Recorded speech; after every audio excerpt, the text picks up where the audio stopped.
27 May 1942, Prague, Protectorate of Bohemia and Moravia. 10:30 hours. A black open-top Mercedes turns off the main road toward a tight hairpin near Bulovka. Reinhard Heydrich, acting Reichsprotector, the Butcher of Prague, sits beside his driver. Two men stand at the tram, stop ahead, hats low, coats light against a mild morning. Josef Gabcik steps forward and raises a Sten gun. The weapon jams. For a second that lasts too long, nothing happens. The driver brakes hard. Heydrich rises, reaching for his pistol.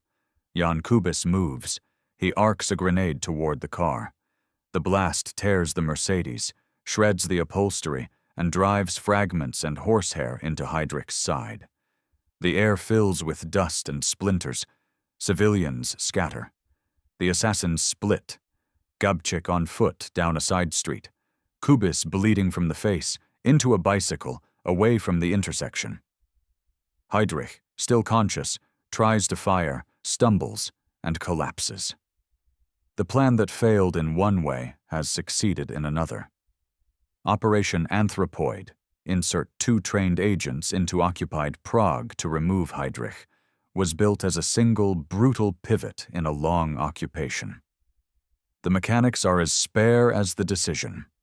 A nocturnal parachute drop from Britain into the Protectorate, couriers, safe flats, and a network of priests, shopkeepers, and soldiers in plain clothes.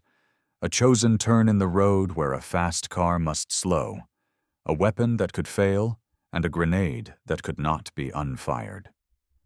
The camera of the mind steps back to the months before the corner. Heydrich's regime has tightened the city's throat.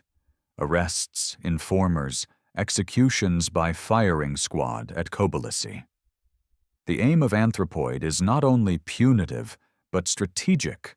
Remove a key architect of the final solution and the terror machine, and show that the occupied capital is not beyond the reach of men who refuse to recognize it as permanent.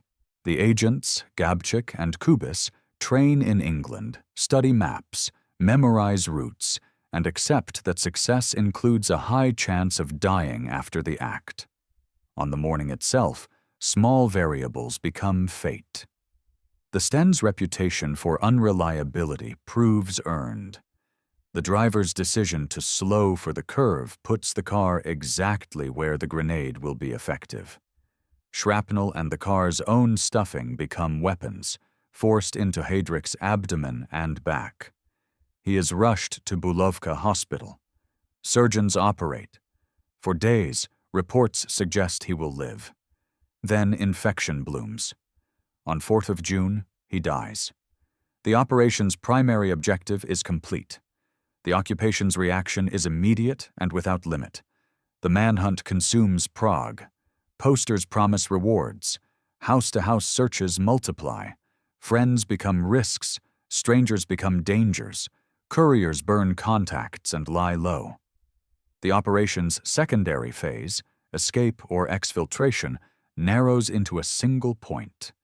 A church in the new town, Saints Cyril and Methodius.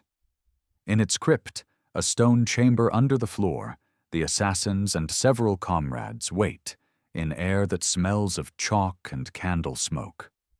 The betrayal comes not from a seasoned hunter, but from a man the network once trusted. Karl Kurda, under pressure and tempted by rewards and survival, approaches German authorities with names and places. The net tightens to a single address, then to a door, then to a heavy iron plate over a trench cut beneath a nave. Early on 18th of June, trucks and troops surround the church. Loudspeakers order surrender. No answer. The first fight is upstairs. 3 paratroopers hold the choir loft and nave. The gunfire in a church sounds wrong, too bright under vaulted ceilings. Grenades roll and explode in stone. Bullets chip saints. The defenders fall one by one, buying minutes for the crypt. Then the assault moves below. The Germans pump water, tear at vents, try to smoke the men out. From within the darkness, the paratroopers answer with short, practiced bursts. They will not be taken alive. The last exchange lasts hours, flooding water pools around boots and ammunition tins, light knives in through drilled holes in the exterior wall. The men inside pass cartridges, share the single air they have, and count the slow mathematics of a siege they cannot win. When Germany takes the crypt, it finds only bodies and spent casings. The official photographs make a boast out of a tomb. The underground makes a memorial from the same stone. The costs extend beyond the church. Retaliation is planned as spectacle. The village of Lidice is erased, men shot, women and children separated and deported, houses burned, walls knocked down. Ležáky follows. Executions multiply. In the logic of occupation, terror is policy. The occupiers name it justice. The world watches. The message is intended to crush sympathy for resistance and to warn all occupied peoples about the price of defiance. And yet the strategic line does not only run through fear. Heydrich's death removes a singularly effective organizer of genocide and repression. The Protectorate enters a new phase, no less harsh, but less tightly run. In London and Washington, and in the underground across Europe, the act signals that occupation can be pierced, that collaborators are not the only voices, and that the architecture of terror has joints that trained hands can find. The micro-scenes matter because they carry the weight of choice. The grenade's arc is a human decision under seconds. The decision to separate rather than die together at the corner creates two trails through the city, forcing the pursuers to split attention. The march to the crypt is the opposite, a reconvergence into a single place that can be surrounded and defended. Even the failure of the stone has a place in the narrative, not as a comic piece of lore, but as proof that plans break, and courage has to bridge the gap. Names anchor numbers. Gabcik, Kubis, Valčík, Bublik, Hruby, Opalka. Men with faces in photographs, not silhouettes. The addresses exist and can be walked. Resslova Street, the curve in Libeň, the hospital, the flats where doorbells meant trust or exposure. When a documentary keeps the streets and hours specific, the mind can follow the path, and understanding becomes more than mood. There is a temptation to oversimplify the aftermath, one death for many deaths, a ledger balanced by martyrdom. A sober account refuses that comfort. It marks the reprisals as crimes without purpose beyond fear. It marks the operation as a strike with effects both moral and material. It notes the infection that killed Heydrich as a natural ally following a human act.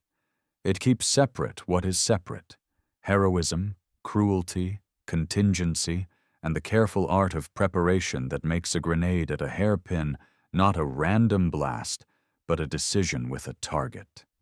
The chain of preparation deserves its own light. The teams crossed at night by parachute into fields far from Prague, and then moved inward in stages, guided by people who had no weapons but 1,000 ways to be caught.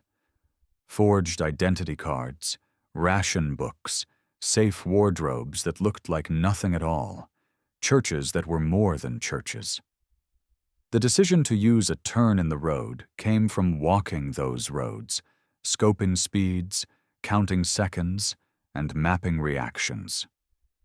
The choice of the Sten was a compromise, compact, brutal at close range, cheap to lose, and a reminder that the simplest tool can still betray you. The choice of the grenade was the backstop. Nothing in the plan relied on heroics beyond the courage to stay in the street when a man in a car stood to shoot. By the time the city breathes again, The operation has already entered the part of history that is written in 3 registers at once.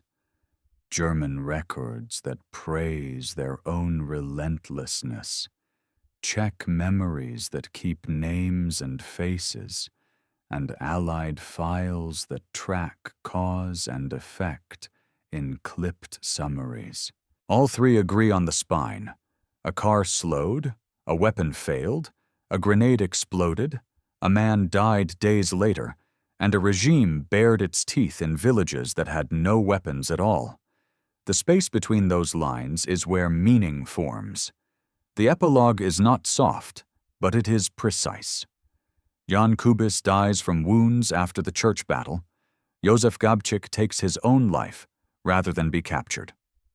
Karel Kurda lives for a time on the price of betrayal and is executed after the war. A plaque marks the crypt. A museum keeps the story in rooms where visitors read dates and names and look at photographs of bicycles, hats, and a jammed gun that forced a second choice. The lesson is not that violence redeems. It is that under occupation, choice is narrowed to edges and carried by people who understand the cost and act anyway. Anthropoid was not designed to make Prague safe. It was designed to make an untouchable man touchable, to expose the joint where arrogance meets a curb, and to prove to those listening that the war's center of gravity could shift under pressure applied by trained hands at a specific hour on a specific corner. If you followed the path from the tram stop to the crypt, if the timings and streets made the day feel real, say where you want to go next. The fjord where midget submarines mined a battleship. A convoy route where a city starved and still sang. Or the Pacific morning when small destroyers forced battleships to turn. The same measured tone will meet you there. Names, minutes, and the mechanics that turn events into history.